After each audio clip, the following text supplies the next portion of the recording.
തിരുവനന്തപുരം തിരുവല്ലത്തെ യുവതി ആത്മഹത്യ ചെയ്ത സംഭവത്തിൽ പ്രതികൾ പിടിയിൽ.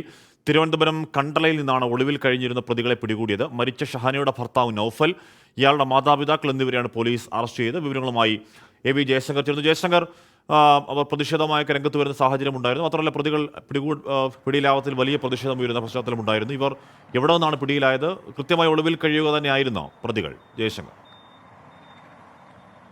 ആഷ്മി, ഏകദേശം ഒരു മാസമായി ഷഹന ആത്മഹത്യ ചെയ്തിട്ട് ഈ ഘട്ടത്തിലാണ് പോലീസ് പ്രതികളെ പിടികൂടുന്നത്. തിരുവനന്തപുരത്ത് നിന്നാണ് പ്രതികളെ പിടിയിലാവുന്നത്. കണ്ടലയിൽ വെച്ചാണ് പ്രതികളെ പിടികൂടുന്നത്.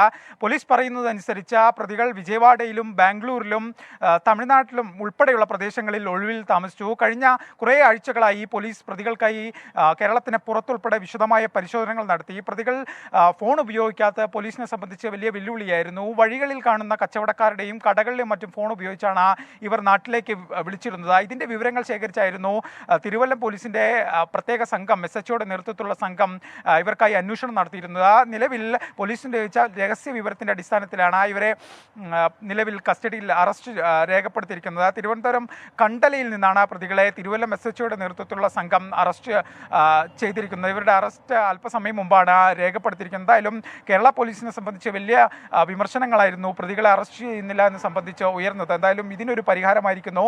പ്രതികൾ നിലവിൽ അറസ്റ്റിലായിരിക്കുന്നു. നൌഫലിന്റെ മാതാവ്, പിതാവ് എന്നീ 3 പേരെയാണ് നിലവിൽ പോലീസ് അറസ്റ്റ് ചെയ്തിരിക്കുന്നത്. ഇതിൽ നൌഫലിന്റെ മാതാവ് ചില ദേഹാസ്വാസ്ഥ്യം രേഖപ്പെടുത്തിയതിനെ തുടർന്ന് ഇവരെ നിലവിൽ ആശുപത്രിയിൽ പ്രവേശിപ്പിച്ചിട്ടുണ്ട്. ഇവരുടെ ആരോഗ്യനില തൃപ്തികരമാണെന്നാണ് പോലീസ് പറഞ്ഞിരിക്കുന്നത്. എന്തായാലും ഇവരുടെ അറസ്റ്റ് രേഖപ്പെടുത്തിയ സാഹചര്യത്തിൽ ഉടൻ തന്നെ ഇവരെ കോടതിയിൽ ഹാജരാക്കും. പ്രതികൾക്ക് വേണ്ടി ഒത്താശ എന്നൊക്കെയുള്ള ആരോപണങ്ങൾ ഉയർന്നതാണ്. ഇപ്പോൾ പ്രതികൾ പിടിയിലായിരിക്കുന്നു.